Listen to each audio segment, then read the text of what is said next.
knowing your audience. I guess I should start with it.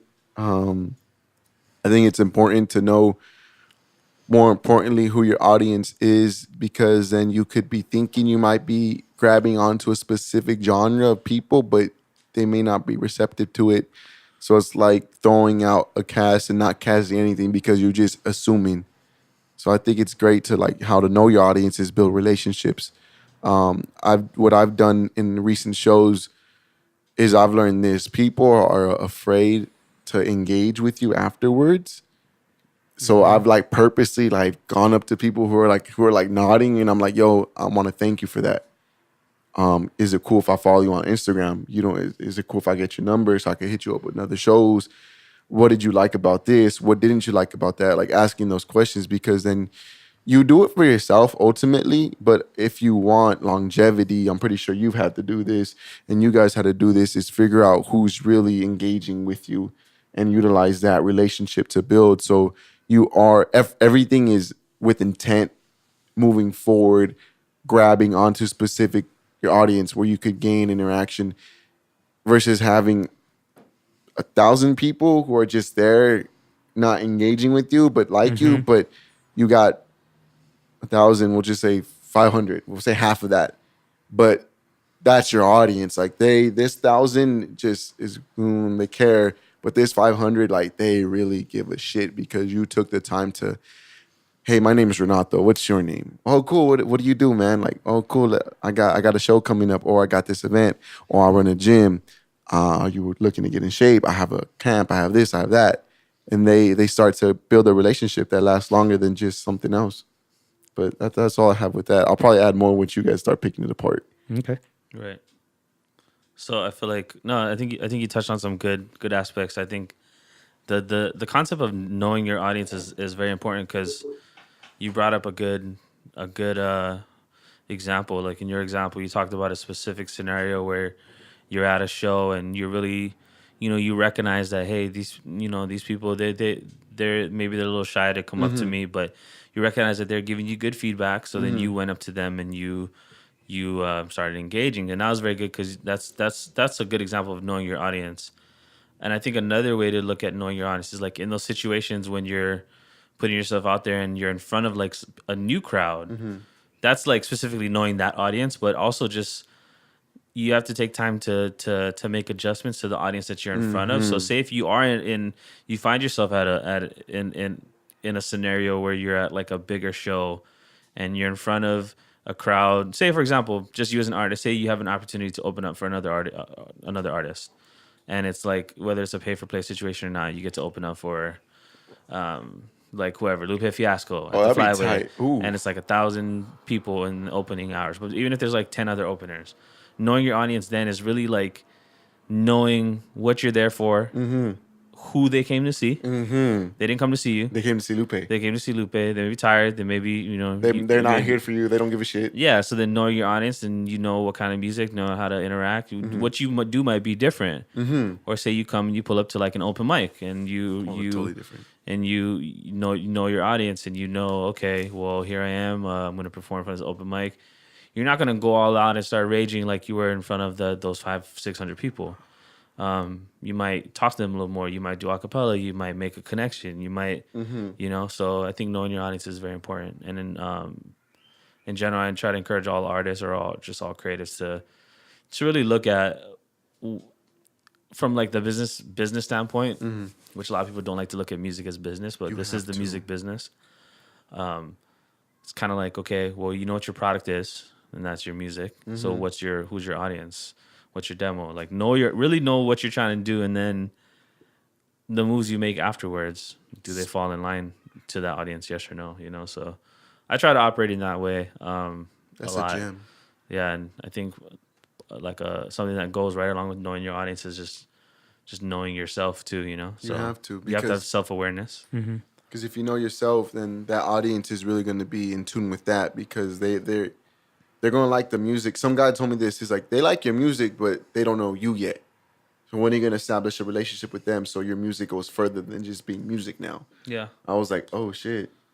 And that changed a lot, because now it's more personal, because I feel like my music's personal. and it gives other people a personal relationship with me because I'm opening up layers to my life. So now they get to come into my life now, like, cool, now let me get into your life. Because who knows, like, I might write about your art talk one day and you might hear about it. Yeah. That's cool. Yeah. Yeah, and just going back on like what you guys said as well as like know your audience and also just engaging with your audience. It's definitely something that I had to learn and also realize too, in trying to think about from the audience perspective and standpoint. Like, for example, like if I follow someone or if I try to like, hit up someone like, hey, I really dig your stuff, or like, hey, what did you do? What inspired you to write this?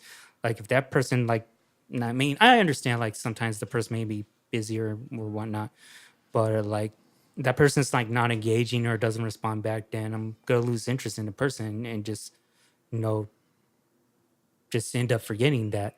So I think with like just knowing your audience and just engaging with that audience also helps establish that connection and that one-on-one. So when that one particular number X number of that audience, they may just spread with wildfire, like, hey, this person started talking to me and we had like good conversation, good feedback.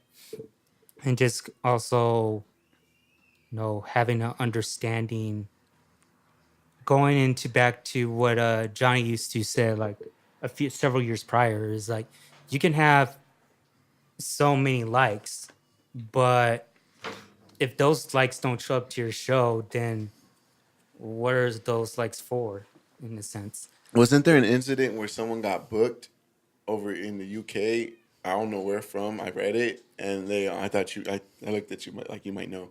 And they got booked off of just pure social media. And when they actually showed up to perform, nobody was in the crowd. But Yeah, so you're referring to this one man band that's from LA. He basically hired a bunch of session musicians, played a couple shows locally, but then like bought a bunch of likes and then made a bunch of fake like concert footage, and he ended up getting booked for like world tours. yeah, And like he claimed to like have all these venues that would like require pre-sales, and no one would really show up. So yeah, I don't know why people do stuff like that. Wow. it's crazy because we're in a day and age where social media is literally like doing that. We're able to buy likes, we're able to do this, and next thing you know, it's like, oh, show up to a crowd, you're a venue, you're the headliner. Where everybody at? Yeah, that's wild. That's it. That's crazy, huh? Yeah. I read it and I was like, how did he do this?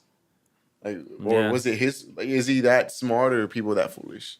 Whoa. I hope you're not watching this. Whoever recorded that. But no, I was gonna say anything else. No, knowing your audience. That's a very good topic, man. I like Yeah. that. It's super important. It is. I think you brought up something interesting too, like when you were talking about as far as like reaching out to someone, and like I think you're looking at it in a way for like, as a creative, you should get to know your audience and engage with them. But I think you brought up a point about like someone trying to engage with a figure or artist or whatever, and then like if they don't get response or whatever, they become like uninterested. And I thought that was a good point, because I feel like we should also look at that from the other way around. So like, say if your intention is as a fan, that's one thing, but say like raw, creative, say we're gonna like look and like try to book someone for a show, and we become like a fan of this artist, and we hit them up and we don't get a response. I think that's important for us to know our audience as well. Like, is this person the engaging type? Do they engage? Do they respond to comments? Do they have a contact information? Are they one of those people that just, it's purely aesthetic and they have this fancy photos with all the grids and 3 photos in a row? So if you hit them up and they don't respond, then maybe like your expectation, like if they don't respond and you say, that's cool. But if you respond and you get like butthurt about it, then I think you didn't know your audience. You didn't know who you're reaching out to. I think it should go like that as well, both ways. Right, exactly. Yeah. I agree. Know yourself and know your audience. Didn't Socrates say something like that? I don't know who that is. I'm just kidding. He said, "Know thyself." Soul There you go. Crates. Something Soul Crates, is like that like a DJ or something? Soul Crates? DJ Soul Socrates. Hold on, I wanted to give somebody a shout out. Sam Boy, he commented on the episode 4, right? Yeah. Thank you. Yeah. Bobby? Shout out What? to Vial. Vial. Oh yeah, Vial. That's true. Vial coming out. Yeah, we appreciate you guys leaving feedback. It's cool. I was reading that. I watched some of the videos. I don't read the comments. I don't want to know what people are saying if they're saying anything. And I saw his comment, Sam's comment. I was like, oh, thanks, man. We appreciate it. Thank you for watching. Yeah, man. Shout out Vial, man. Check out his last project. Yeah, he's on Just here listen doing to it. it. It's great. Is it? I'm gonna have to. Don't sleep on a kid. It's fire. Don't sleep. Yeah. Don't say people are sleeping on you because you're just sleeping on yourself. Been undercover for years. He's starting to bloom. Oh yeah, I mean he's been in the scene for a while. He just stays quiet.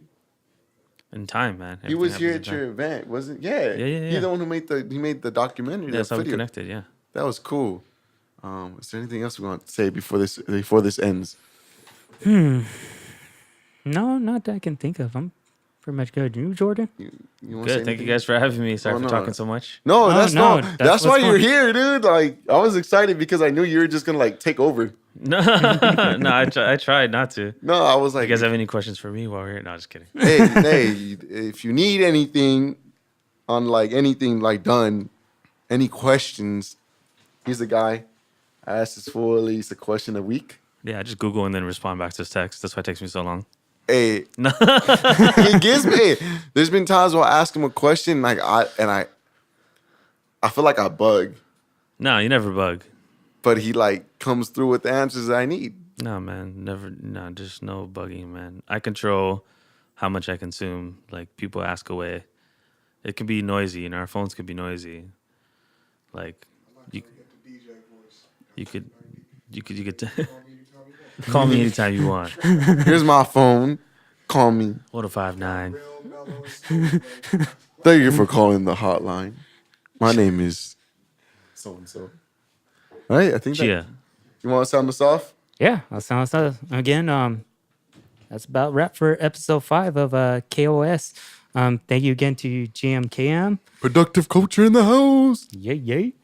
Follow us on Instagram on Untapped Hip Hop and YouTube, and Twitter. NATO?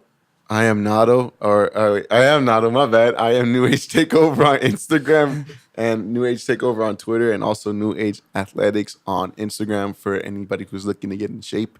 Hit me up.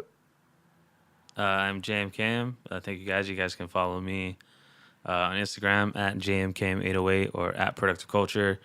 You can hear my music. Right now it's playing on this video. You guys listen to it because I just told them to put it there and post. I was like, there's no music. Yeah, I'm like, no. wait. Let's see what I just forced right there. I was like, where's the music? Now y'all can check me out online on SoundCloud, Spotify, JMCam. Y'all should check out my playlist. It's on Spotify. It's JMCam. Oh yeah, that's him. All the tracks produced by me. Including the intro. Yeah. video, too. And yeah. Some of his beats are used on New Age Athletics too.